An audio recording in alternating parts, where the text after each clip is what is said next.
ये उस समय की बात है जब भारत के अधिकांश राजा मुगलों की अधीनता स्वीकार कर चुके थे, परंतु राजस्थान के मेवाड़ का एक ऐसा राजा जिसने कभी भी मुगलों की अधीनता स्वीकार नहीं की, वह हमेशा उनके नाक में दम करके रखा था। तभी मुगलों का राजा शहंशाह अकबर उस राजा से परेशान होकर उससे एक प्रस्ताव रखता है कि आप आधा भारत ले लीजिए, बदले में मुझे मेवाड़ दे दीजिए और मेरी अधीनता स्वीकार कर लीजिए। तो मेवाड़ के इस राजा को अपना आत्मसम्मान इतना प्यारा था कि वह अकबर के सभी प्रस्तावों को ठुकराकर उससे युद्ध करना पसंद करता था। भारत के इस महान राजा का नाम वीर शिरोमणि महाराणा प्रताप सिंह था, जिसका नाम सुनकर अकबर को रात को नींद नहीं आती थी और जिसका नाम सुनकर अकबर की सेना युद्ध से भाग खड़ी होती थी। और आज इस वीडियो के माध्यम से हम महाराणा प्रताप के कुछ ऐसे किस्सों को सुनाएंगे जिसे सुनना आप सबके लिए गौरवशाली होगा। राणा प्रताप के पिता का नाम राजा उदय सिंह था, जिसकी एक नहीं 20 पत्नियां थी और उन 20 पत्नियों से उसे कुल 33 पुत्रों की प्राप्ति हुई, जिसमें सबसे बड़े पुत्र का नाम था महाराणा प्रताप। प्रताप की माता का नाम रानी जयवंताबाई था। प्रताप का जन्म 9 मई 1540 में राजस्थान के कुंभलगढ़ किले में हुआ था और वह बचपन से इतने साहसी थे कि उसमें एक राजा होने के सभी गुण मौजूद थे। और मेवाड़ की प्रजा भी यह समझती थी कि आगे चलकर महाराणा प्रताप ही उनके राजा होंगे, परंतु किस्मत को कुछ और ही मंजूर था। परंतु महाराणा उदय सिंह अपनी प्रिय पत्नी रानी भटियाणी के कहने पर महाराणा प्रताप के छोटे भाई जगमाल को मेवाड़ का राजा बना दिया। यह सुनकर पूरी प्रजा सदमे में चली गई, क्योंकि वह सोचती थी कि महाराणा प्रताप को मेवाड़ का राजा बनाएंगे।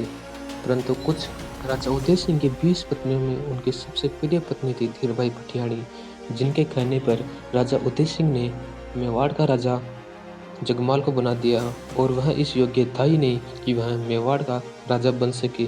मेवाड़ का राजा बनने की सारी खूबियां तो महाराणा प्रताप में थी। दरअसल ये बात है 1572 की, जब खराब सेहत के कारण महाराजा उदय सिंह की मृत्यु हो गई। महाराजा उदय सिंह की मृत्यु के बाद दरबारियों ने सोचा कि जगमाल को गद्दी से उठाकर महाराणा प्रताप को बैठा दे।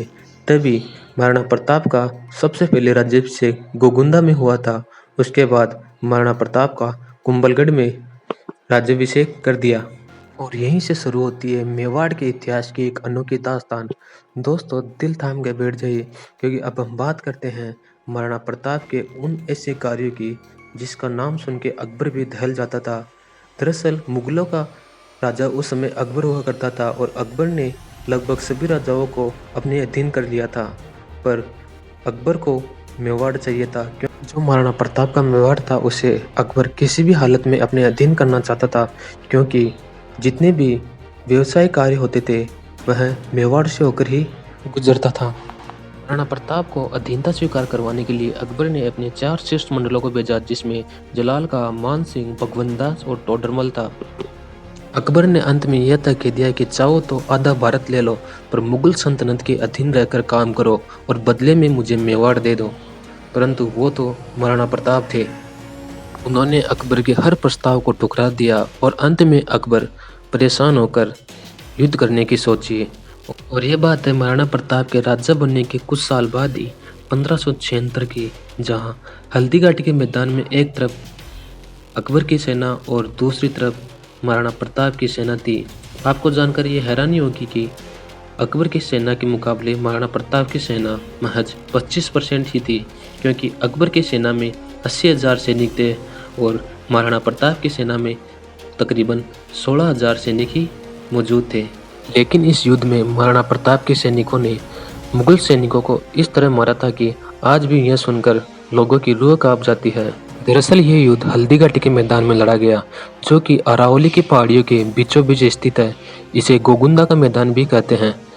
अरावली की इस पहाड़ियों में कुछ ऐसी जगह भी थी जिसके बारे में अकबर के सैनिकों को कुछ नहीं पता था, परंतु महाराणा प्रताप के सैनिकों को इसके चप्पे चप्पे से वाकिफ थे।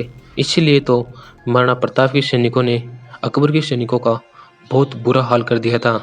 प्रताप ने इन छोटी छोटी पहाड़ियों में अपने सैनिकों की कुछ टुकड़ियां छुपा दी थी, जो बाद में अकबर के सैनिकों पर काल बनकर टूटी थी और अकबर के तकरीबन सभी सैनिकों को मार दिया था। महाराणा प्रताप के शरीर का आकार आम इंसान से बहुत अधिक था और उनके शरीर में इतनी ताकत थी कि इससे आप यह अंदाज़ा लगा सकते हो कि जब महाराणा प्रताप युद्ध में जाते थे तो 70 किलो का कवच धारण करते थे। यही नहीं, उनका जो भाला था उनका वजन भी 80 किलो था और महाराणा प्रताप की दोनों तलवारों का वजन 10-10 किलो था। और आप अंदाज़ा लगा सकते हैं कि अगर 80 किलो के भाले से किसी पे वार किया जाए तो उसका क्या हाल होगा। और महाराणा प्रताप का एक किस्सा आपने सुना होगा, जब अकबर का सेनापति बहलोल खान, जिसकी हाइट तकरीबन 7 फुट थी, उसको महाराणा प्रताप ने महज अपनी तलवार से एक ही वार में घोड़े समेत काट दिया था। महाराणा प्रताप की इसी ताकत के कारण अकबर महाराणा प्रताप से डरता था और अकबर हमेशा सेना के पीछे रहता था, क्योंकि वह डरता था अगर मैं सामने आ गया तो महाराणा प्रताप को मुझे मारने के लिए किसी हथियार की जरूरत नहीं पड़ेगी। ये तो थी महाराणा प्रताप की बात। अब बात करते हैं महाराणा प्रताप के प्रिय घोड़े चेतक की। ऐसा माना जाता है कि ऐसा घोड़ा ना तो कभी दूसरा हुआ है और ना होगा। यह नीले रंग का अफगानी घोड़ा था। महाराणा प्रताप का यह सबसे प्रिय घोड़ा था, परंतु हल्दीघाटी के युद्ध के समय कुछ ऐसी घटना हुई कि महाराणा प्रताप को अपने इस प्रिय घोड़े को खोना पड़ा। दरअसल यह घटना तब हुई जब अकबर का सेनापति मान सिंह एक हाथी पे बैठकर लगातार महाराणा प्रताप के सैनिकों को मार रहा था। यह देखकर महाराणा प्रताप से रहा नहीं गया और महाराणा प्रताप ने अपने घोड़े चेतक को मान सिंह की तरफ मोड़ दिया। चेतक ने एक लंबी छलांग लगाकर मान सिंह के हाथी पर अपने पैर रख दिए। तभी महाराणा प्रताप ने अपने भाले से मान सिंह पर एक जोरदार वार किया, परंतु उसी समय मान सिंह के हाथी का महावत बीच में आ गया और मान सिंह की जान बच गई। उस समय युद्ध के दौरान हाथियों की सूंड में एक तलवार लगा दी जाती थी और इसी तलवार के कारण महाराणा प्रताप के घोड़े चेतक का एक पैर कट गया था और उसकी हालत बहुत खराब हो चुकी थी। उसकी हालत नहीं थी कि वह महाराणा प्रताप को और आगे ले जा सके, परंतु यह देखकर मुगलों की सेना ने महाराणा प्रताप को चारों ओर से घेर लिया। परंतु महाराणा प्रताप के चेतक ने अपनी बची कुची ताकत को अपने शरीर में इकट्ठा किया और आपको जानकर हैरानी होगी कि चेतक के एक पैर कट्टे होने के बावजूद भी वह महाराणा प्रताप को युद्ध से कहीं दूर ले गया और मुगलों की सेना उसके पीछे लगी हुई थी।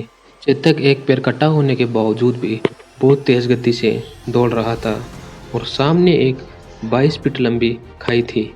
उसे चेतक ने आसानी से पार कर दिया और वहीं पे उसकी मृत्यु हो गई, परंतु मरने से पहले वह महाराणा प्रताप को एक सुरक्षित स्थान पर पहुंचा दिया था। ये थी महाराणा प्रताप की वीर गाथा। हल्दीघाटी के युद्ध के बाद महाराणा प्रताप जंगलों में रहा करते थे। महाराणा प्रताप और महाराणा प्रताप के घोड़े चेतक के बारे में तो मैंने आपको बता दिया, परंतु महाराणा प्रताप का एक हाथी था जिसका नाम था राम प्रसाद और वह इतना बलशाली था कि उसने अकेले ही 10 से 12 मुगली हाथियों को मार दिया था। और अकबर इस हाथी को अपना गुलाम बनाना चाहता था, इसलिए अकबर ने राम प्रसाद को बंदी बनाने के लिए 10 से 12 हाथियों द्वारा उसे घेर लिया और उसे बंदी बना लिया। राम प्रसाद को बंदी बनाने के बाद अकबर राम प्रसाद का नाम बदलकर पीर प्रसाद रख देते हैं, परंतु राम प्रसाद अपने मेवाड़ का, अपने महाराणा प्रताप का बहुत ही चहीता हाथी था। वह अकबर की अधीनता स्वीकार नहीं करता है। राम प्रसाद अकबर के यहाँ खाना पीना सब छोड़ देता है और 7 से 10 दिन के भीतर वह मृत्यु को प्राप्त हो जाता है। जब राम प्रसाद की मृत्यु का कारण अकबर को पता चला तो वह बोलता है कि मैं एक बेजुबान प्राणी को अपनी अधीनता स्वीकार नहीं करा पाया तो वो तो महाराणा प्रताप है, वो तो क्या ही मेरी अधीनता स्वीकार करेगा। उसके बाद अकबर ने मेवाड़ को छोड़ दिया। उसके बाद महाराणा प्रताप ने चावंड को अपनी राजधानी बनाई और सन 1597 में एक शेर से लड़ते हुए वह घायल हो गए थे और उसके बाद वह वीरगति को प्राप्त हो गए।